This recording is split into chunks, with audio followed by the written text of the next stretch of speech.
아담과 하와가 처음 낳은 자녀가 가인과 둘째가 아벨이었습니다. 그 이외에도 많은 자녀를 낳았겠지만 그 자녀가 이제 세월이 지나서 3절에 보니까 세월이 지난 후에 그럽니다. 그래서 가인 첫째 가인은 농사 쪽에 비즈니스를 하게 되고요. 또 둘째 아벨은 가축을 키운 일을 비즈니스로 사업으로 삼아서 독립을 하게 됩니다. 그래서 부모로부터 하나님께 예배해야 된다는 것은 배웠고 그 문화 속에 자랐습니다. 그래서 이제 하나님 앞에 이들이 각자 예배를 드리는데 아벨은 양의 첫 새끼를 가지고 하나님 앞에 정성으로 예배를 드리는데 3절에 보면 가인은 땅의 소산물로 제물을 삼아 여호와께 드렸다 그랬고 또 아벨은 양의 첫 새끼와 그 기름으로 하나님께 드렸다 그랬습니다. 그런데 형제가 하나님 앞에 예배를 하고 제물을 드리는데 하나님께서 아벨의 예배와 아벨의 제물만 받으신 거예요. 이 받으신 것은 근데 가인과 가인의 제물은 받지 않으셨다. 성경에 이렇게 나와 있어요. 그럼 받으신 구별하는 이 변별하는 그것이 뭐냐? 성경은 침묵하고 있어요. 그 내용은. 그렇지만 학자들 전체 구약 성경의 전후 상황을 볼 때 대부분의 학자들은 불로 응답하지 않으셨겠나. 하나님께서 레위기와 또 창세기 15장, 열왕기상 18장 같은 데서 불로 응답하신 하나님. 따라합시다. 불로 응답하신 하나님. 그래서 불로 응답하셔서 하나님께서 구별하신 거예요. 아벨과 그 제물은 받으셨고 가인과 그 제물은 받지 않으셨습니다. 그러면 이제 가인 입장에서 하나님께서 왜 내 예배와 내 제물을 받지 않으셨을까? 이것을 하나님 앞에서 고민하면서 자기를 점검해야 되잖아요. 근데 하나님께서 사실 가인에게 답을 보여줍니다. 가인이 사실 자기의 예배와 제물은 받지 않으시고 동생의 예배와 제물은 하나님이 받으시고 응답하신 사실 앞에 오늘 성경에 보니까 몹시 분하여 얼굴이 안색이 변했다 그랬습니다. 극도의 분노, 화를 내는 분노의 마음을 가졌고 그것이 얼굴로 다 표현이 됐던 것을 우리가 알 수 있습니다. 하나님이 그걸 보시자 하나님께서 가인에게 그럽니다. 가인아, 너 왜 얼굴이 그렇게 안색이 변하고 왜 화가 났냐? 너는 선을 행하면 7절에 보면 네가 선을 행하면 어찌 낯을 들지 못하겠느냐. 선을 행하지 아니하면 죄가 문에 엎드려 있느니라. 죄가 너를 원하나 너는 죄를 다스릴지니라. 여러분 이 자녀라든지 누군가가 죄를 짓거나 나쁜 짓 하면요 이 자녀들이 부모 앞에서 고개를 잘 못 들잖아요. 그러니까 이 가인이 하나님 앞에서 살아가면서 선을 행하지 못하고 죄악 가운데 살아가니까 하나님 앞에서 떳떳하게 담대하게 낯을 들지도 못하고 또 보니까 죄가 너를 원하나 너는 죄를 다스릴 것이다. 그러니까 죄가 너를 원한다는 건 뭐예요? 너 속에는 죄에 대한 갈망과 소원이 있다는 거예요. 그게 여러분 히브리어로 테슈카토라는 단어입니다. 이 바라다, 갈망하다 이런 뜻을 지닌 슈크라는 동사에서 명사로 바뀔 때 헤슈카라는 이 3인칭 남성 단수가 전미사가 붙어가지고 테슈카트가 된 거예요. 모르셔도 돼요. 근데 그 뜻은 알면 좋습니다. 그의 소원, 그의 갈망 이런 뜻이에요. 그러니까 이 가인은 예배 드리는 문화와 형식 안에는 앉아있지만 예배 드리는 척하고 있지만 그 내면은 뭐예요? 죄를 갈망하고 세상에 죄를 짓는 것이 더 좋고 이것에 대한 것이 있는 거예요. 그래서 하나님께서 가인의 그 중심과 삶을 간파했죠. 그래서 하나님께서 가인의 이 재물과 예배는 받지 않으셨다. 이 받지 않았다는 걸 히브리어로 언어로 보면 영어로 pay no attention이에요. 전혀 관심도 안 갖고 하나님께서 주목도 안 하셨다. 보지도 않으셨다. 그런 뜻이 있습니다. 그러면서 하나님이 지금 답을 가르치는 거예요. 다시금 제기할 수 있도록 하나님 앞에서 예배자로 은혜를 받을 수 있도록 하나님께서 답을 보여주잖아요. 네한테 문제가 있다. 네 중심은 예배하는 지금 자리에 왔지만 네 마음은 죄가 더 좋지 않냐. 죄 짓고 살아가는 게 더 좋지 않냐. 내가 그걸 알고 있다. 너 그렇게 살아갔지 않냐. 그래서 나한테 나올 때는 낯을 떳떳하게 못 들고 나오지 않냐. 그거 알고 있다는 거예요. 우리가 여러분 생활하다가 여러분 이게 교회 안에서만 생활할 뿐만 아니라 밖에서 생활하다가 만약에 담임 목회자와 길에서 갑자기 맞닥뜨려졌다. 그러면 목사님 반가우면 그 사람은 이상무예요. 이상무. 그런데 갑자기 저하고 딱 맞닥뜨렸는데 큰일 났다. 이러면 수상한 겁니다. 지금 그 가인이 그런 상태예요. 그래서 여러분 우리가 인류 최초의 이 가정에서 여기서 끝난 게 아니에요. 이 가인의 자기 내면을 이 분노를 이것을 바로 해결하지 못하니까 이 문제를 어디로 불똥이 튀었는가 하면 동생한테 불똥이 튄 겁니다. 동생이 한 거는 뭐예요? 히브리서 11장 4절에 보니까 믿음으로 하나님 앞에 예배드림으로 어려운 자라 정거를 받은 것밖에 없어요. 하나님 앞에 예배 잘 드리고 동생은 은혜 받은 것밖에 없어요. 믿음으로 산 것밖에 없어요. 하나님 앞에 신실한 예배자로 선 것밖에 없거든요. 근데 괜히 가인이 동생이 미운 거예요. 저거는 하나님 사랑 독차지하는 것 같고 은혜 받는 것 같고 나는 하나님이 받지도 않고 하나님이 이 가인에게 문제를 말씀해 줬는데도 가인이 자기 내면의 마음의 문제, 죄성의 문제를 들여다보지 않고 이것을 동생 때문이라고 생각하는 거예요. 이렇게 생각하는 사람들이 많습니다. 그런데 인간의 사실은 문제는요, 이 죄로부터 오는 겁니다. 하나님께로부터 멀어져서 오는 거예요.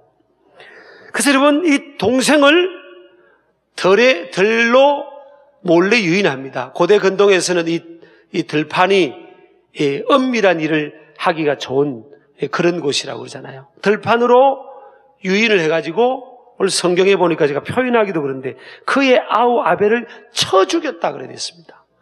여러분 하나님께서 만드신 최초의 인간의 가정에 그 자녀 이세부터 지금 비극적 살인 사건이 일어난 거예요. 이런 비단 여러분 아담과 하와의 가정에서만 이런 일이 있는 게 아니에요. 이 이후로 끊임없이 인간의 삶 속에는 인류의 삶 속에는 하루도 한순간 한 시간도 이런 비극적 일, 고통스러운 일들 이런 죄악된 일들이 죄악된 행위가 없었던 적이 없어요.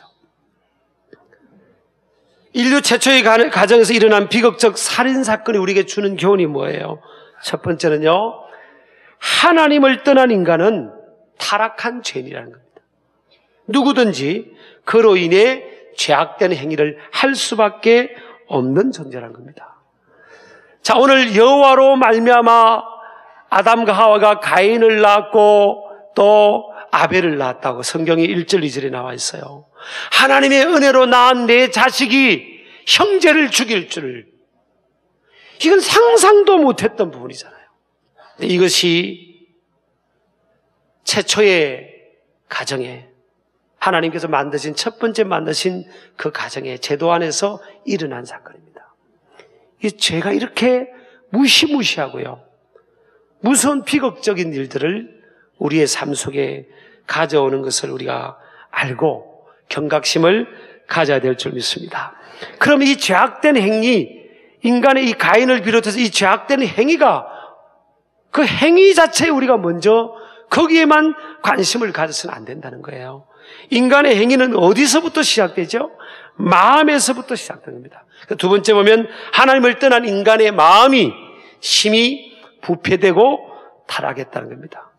장로교의 소요리 문답 보면 전적 타락 그랬잖아요. Total depravity, total depravity. 전적으로 인간은 타락했다는 거예요. 이 세상에는 여러분 인간이 타락했다는 소리를 들려주질 않습니다. 어떤 사람의 특정한 사람의 행위를 놓고 그 사람이 잘했니 못했니 저렇게 해서는 안 되지 이렇게는 우리가 담론을 펼치지만 인간 자체가 하나님을 떠난 인간 자체가 마음이 심히 부패되고 타락한 존재다. 이것에 대해서는 세상으로부터는 듣지를 못해요. 근데 하나님의 말씀은 인간은 하나님을 떠난 인간은 전적으로 타락한 존재라는 거예요. 그래서 마태복음 15장 19절 20절 보면 인간의 마음이 심히 부패인데 마음에서 나오는 것은 뭐죠? 인간의 마음에서 나오는 게 뭐예요? 악한 생각, 좋은 생각이 마음에서 안 나온다는 거예요. 타락한 인간의 마음, 하나님을 떠난 인간의 마음에서는요 다 악한 생각. 이게 예수님의 말씀입니다. 악한 생각과 살인과 간음과 음란과 도둑질과 거짓 증언과 비방. 특정한 사람이 아니라 보편적으로 일반적으로 하나님을 떠난 인간은 마음으로부터 이런 게 나오는 거예요. 다 죄악되고 거짓되고 악한 것들이 인간에서 마음으로부터 나오는 거예요. 그래서 완악하고 무지한 인간과 우리 하나님과의 관계에 대해서 좀 살펴보려고 합니다. 지금 하나님께서 가인에게 오셔서 가인을 지금 자꾸 교육하잖아요. 가인아, 너는 네 실제, 네 실존이 뭐냐 지금. 너는 네가 죄를 원하지 않냐. 7절에 보면 죄가 너를 원한다. 너 죄에 잡혀있지 않냐. 죄가 너를 다스리지 않냐. 죄의 지배를 받지 않냐. 죄를 지으려는 마음이 가인 너를 항상 이렇게 지배하고 있지 않냐. 그걸 하나님께서 지금 가인에게 지적해 준 거예요. 하나님이 사랑입니다. 포기하지 않는 사랑이에요. 근데 가인은 뭐예요? 자기 문제를, 자기의 실수를, 자기의 죄를 어디서 찾죠? 타인에게서, 하나님에게서 찾는 겁니다. 하나님, 당신 불공평한 분입니다. 하나님은 공평하신 하나님이 아니에요. unfair God입니다. 당신 하나님 이렇게 나한테 대할 수 있어요? 그리고 아벨을 시기하고 질투하다가 이제는 뭐예요? 적대감을 갖는 겁니다. 형제끼리 아무 지금 잘못한 게 없어 아벨은요. 근데 괜히 적대심이 들어온 거예요. 마귀가 그 마음의 생각을 심어준 거죠. 그래서 이 아벨을 나중에 죽입니다. 여러분요, 우리가 은혜의 새 마음이 우리를 지배하지 않으면 똑같아요. 여러분, 야곱이 낳은 12 아들들 보세요. 그 동생 11번째 요셉이요, 꿈을 하나 잘 꾼 겁니다. 형들이 자기한테 절하는 꿈을 꿨어요. 그래서 형, 형들이 나한테 절하더라. 와, 내가 잘 될 건가 봐. 하나님이 나 축복하실 건가 봐. 그러면요, 우리같이 새 마음이 있는 사람들은 뭐예요? 예수님의 보혈로 구속함을 받은 마음이 있는 우리 뭐예요? 아, 그러냐? 야, 너 앞으로 하나님이 축복하실 건가 봐. 야, 동생아, 너 잘 되면 우리 형들 가만히 모른 척 하면 안 된다? 아, 그럼 형, 내가 잘 되면 형들 다 끌어야지. 그래, 내가 그럼 너 동생 널 위해서 기도해 줄게. 이게 새 마음이잖아요. 근데 이런 마음 갖고 있는 사람이 많지 않아요, 여러분. 누가 잘 되면요, 막 괜히 미운 거예요. 괜히 싫어요. 괜히 보고 싶지 않아. 이거 참 미련한 생각이에요. 잘 되는 사람을 더 붙들고 가까이야 뭐라도 고물이라도 튀지. 근데 사람은 그 마음이요, 참 이게 사람 마음이 이게 묘사한 거예요. 이게 여러분 가인의 가정에서 또 야곱의 가정, 가인의 삶 속에서 야곱의 가정에서 그런 일이 있잖아요. 그래서 요셉의 형들이 동생 팔아버립니다. 죽이려고 했다가 시기질투로 해서 죽이려고 했다가 나중에 르벤하고 유다가 말려가지고 요셉을 그 이방 나라의 노예 상인에게 팔아버리잖아요. 에이, 뭐 이런 일들이 우리에게 있을까? 우리의 삶 속에 지금 일어나잖아요. 배신하고요, 거짓말하고, 사람에게 피해를 주고,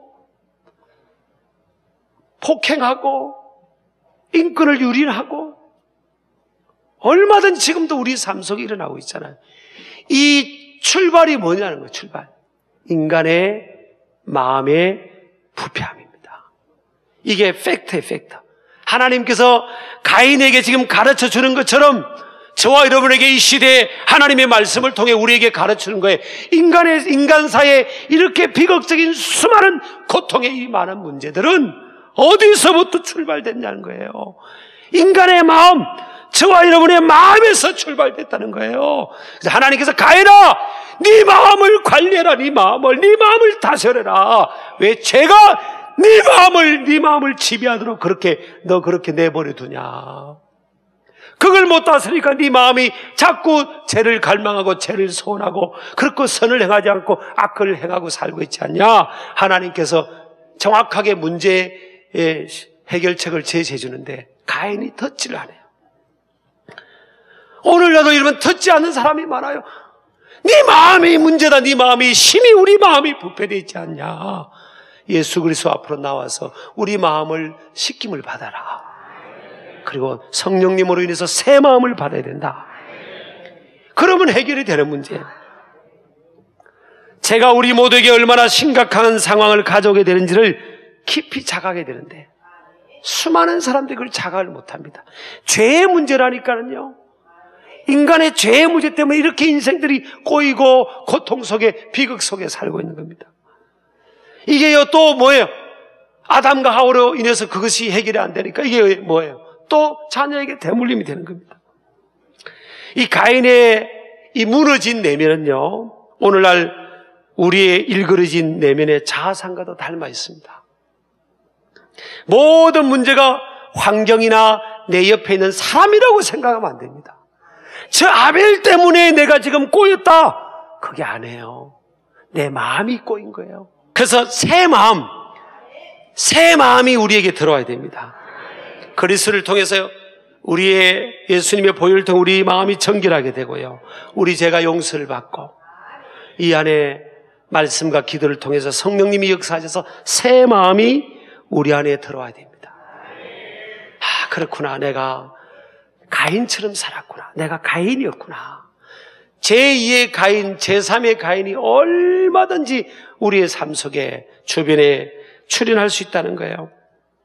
두 번째는요, 우리 오늘 아벨처럼 자신의 허물을 인정하고 회개하는 상한 심령으로 예배할 때 하나님은 그 예배자의 예배를 받으신다는 거예요. 가인의 예배는요, 예배와 제물은 아까 그랬잖아요. 받지 않았다고. 이 받지 않았다는 단어가 히브리 언어가 해당되는 단어가 로샤입니다. 로샤. 쳐다보지도 아니했다. Have no regard. 관심도 없었다. 하나님은 안 봤다는 거예요. 가인을 너무 잘 아니까. 여러분, 저와 여러분도 예배 드린 척 해가지고는 하나님은 우리 예배를 받지 않으세요. 예배자로 우리가 세워져야죠. 하나님은 오늘 어떤 분은 그럽니다. 가인은 제물의 종류를 잘못 선택해서 그렇지 않냐. 아벨은 어린 양의 그 첫 새끼를 드려서 그렇지 않냐. 오늘 성경은 그 전체 흐름에서 그게 강조가 안 해요. 태도입니다. 삶과 태도. 자, 그 다음에 세 번째는요, 하나님은 의로운 동생 아벨을 죽인 가인을 포기하지 않고 찾아오셨다라는 겁니다. 이 가인이 그의 아우 아벨을 쳐 죽이니라. 이 표현은 가인이 아벨을 향해 일어섰다 이런 뜻입니다. 히브리 언어는요, 쿰이라는 단어죠. 쿰. 이 쿰이라는 단어가 명사로 바뀔 때는 킴입니다. 킴. 김씨 말고 킴이요, 원수, 악마 이런 뜻입니다. 여러분, 이 형제간인데 자기 마음의 문제가 해결이 안 되니까요, 사람이 악마가 되어버린 겁니다. 여러분, 어떤 사람끼리 선하던 사람인 줄 알았는데 막 격렬하게 싸울 때 보세요. 꼭 악마가 된 사람이 악마처럼 바뀔 수 있어요. 사람은 여러분, 하나님이 붙들어주지 않으면 악마가 될 수 있습니다. 쳐 죽였단 말은요, 의도적으로 죽였다는 거예요. 이렇게 미필적 고의나 실수해서가 아니라는 거예요. 이렇게 악마입니다, 악마. 이 세상에도 우리가 얼마나 손가락질하는 지탄의 대상 악마들이 많이 있잖아요. 하나님을 떠난 인간은요, 이렇게 될 수가 있는 거예요, 여러분. 여러분, 아멘 하세요. 근데 여러분, 우리가 감격스러운 것은요, 이런 악마 같은 가인을 하나님이 포기하지 않으십니다. 찾아오셨어요. 가인아, 네 아우 아벨이 어디 있냐? 네 아우 아벨이 어디 있지? 이건 뭐예요? 하나님께서 아벨이 어디 있는지, 어떤 상황인지 몰라서 그런 게 아니에요. 하나님이 아담을 찾을 때도 뭐예요? 선악과 나무 먹고 타락했을 때 아담을 찾을 때도 뭐예요? 아담아, 네가 어디 있느냐? 동산 나무 뒤에 숨어있는 아담을 하나님이 몰라서 어디 있는지 몰라서 그랬겠어요? 하나님께서 자기 머리와 깨로만 계속 20년 동안 평생 살아가는 야곱을 바꾸기 위해서 뭐예요? 하나님께서 그 야복강에서 밤에 찾아와서 씨름할 때 하나님께서 야곱에게 묻잖아요. 네 이름이 뭐냐? 하나님이 야곱의 이름을 모르겠습니까? 네 정체가 뭐냐는 거예요. 너 왜 그렇게 사냐? 너 왜 동생을 죽였냐? 왜 죄를 지었냐? 회개하라는 겁니다. 회개하라는 거예요. 회개하면 다시금 용서와 회복의 기회를 주겠다는 하나님의 사랑의 마음이에요. 사랑의 음성이었어요. 근데 가인이 강팍합니다. 마음이 완악해서 회개하지 않아요. 네 아우 아벨이 어디 있느냐? 그런 음성을 들어서 뭐예요? 하나님 용서해 주세요. 내가 우리 동생을 죽였어요. 용서해 주세요. 그리고 하나님 앞에 자기 죄를 인정하고 고백하고 회개하고 하나님 앞에 나아가면 주님이 어떤 죄든 우리 죄를 용서해 주잖아요.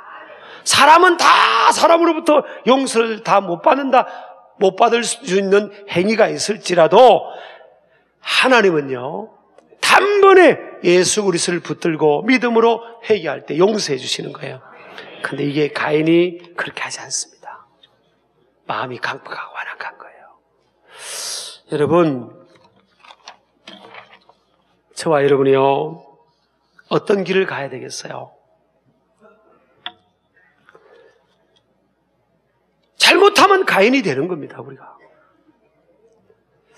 그래서 우리 친한 친구분들이 언제 모여서 차를 마시면서 그랬어요. 제가 기도 제목을 서로 나누는데 제가 그 기도 제목이 나오더라고요. 우리 목회 대단하게 성공하기 위한 기도보다도 지금 이 시대에는 잘 마치는 기도를 합시다. 그래서 잘 마치지 못하는 사람들이 너무 많잖아요. 목회자부터 해가지고. 피니시 웰 합시다. 그거 우리 기도합시다. 자칫 잘못하면 왜 우리가 가인의 길을 간다니까요.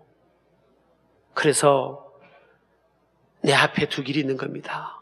내가 가인의 길을 갈 거냐, 아벨의 길을 갈 거냐. 아니, 나하고는 상관이 없는 음성이야 그러잖아요. 지금요, 가인이. 내가 내 동생을 지키는 자입니까? 나 모릅니다 그러잖아요. 나는 죄하고 상관없는 사람입니다. 난 회개할 게 없어요. 저 사람들 다 저 나쁜 놈들, 미안해, 나쁜 놈이라서 저 사람들 다 잡아 죽이든지 다 능지 처참하든지 막 그러잖아요. 그게 가인의 태도와 뭐 다를 게 있어요. 사실은요, 내 문제죠. 저들의 문제는 내 문제인 겁니다. 내 마음이 새로워져야 되는 겁니다. 내가 하나님과의 믿음의 관계로 새로워져야 됩니다. 히브리서 11장 4절 아벨처럼 뭐예요? 아벨도 가인의 길을 갈 수 있는데 믿음으로 의로운 제사를 하나님께 드림으로 어렵다 하심을 얻었다 했잖아요. 그래서 믿음으로 가인은, 아벨은 뭐예요? 믿음으로 하나님 앞에 바로 선 거예요. 우리가 여러분, 그래서 매일매일 여러분이나 여러분 배우자, 가족들, 자녀들 위해 기도해야 되는 겁니다. 자칫 잘못하면 가인입니다. 자칫 잘못하면 한 방에 가버릴 수 있는 거예요. 시대가 지금 그렇게 돼 있어요. 옆 사람 인사합시다. 깨어 있읍시다. 정신 차립시다. 그래서 우리가 기도하고 깨어 있어야 되는 겁니다. 조심하는 거예요. 그래서 저도 첫 번째 제 기도 제목이에요. 제가 잘 마치는 겁니다. 목회는 하나님이 해주실 거고, 내가 잘만 마치면 옳은 길 가고 건강한 목회자로 이렇게 잘만 마치면 하나님의 교회는 저절로 되지 않겠어요? 나는 막 교회에 막 정신없이 주여 부흥 주시고 우리 교회로 막 모든 영혼들 다 오게 하시고 저쪽은 망하게 하시고 막 이렇게 막 이러면 자기가 무너져 버리는 거예요. 내 마음을 내면을 잘 관리. 하나님, 나 죄인입니다. 죄인 중에 괴수입니다. 예수님 피로 날마다 덮어주시고 성령님이 내게 새 마음 주세요. 끝까지 무너지지 않고 하나님 승리하게 하시고 살아오면서 많은 알게 모르는 실수들은 다 주님의 은혜로 가려주시고 끝까지 달려갑시다. 우리 끝까지 달려갑시다. 옆 사람 인사합시다. 끝까지 승리합시다. 이제는 인사할 때 성공합시다. 인사하지 맙시다. 우리 끝까지 잘 마칩시다. 그렇게 되기를 주의 이름으로 축복합니다.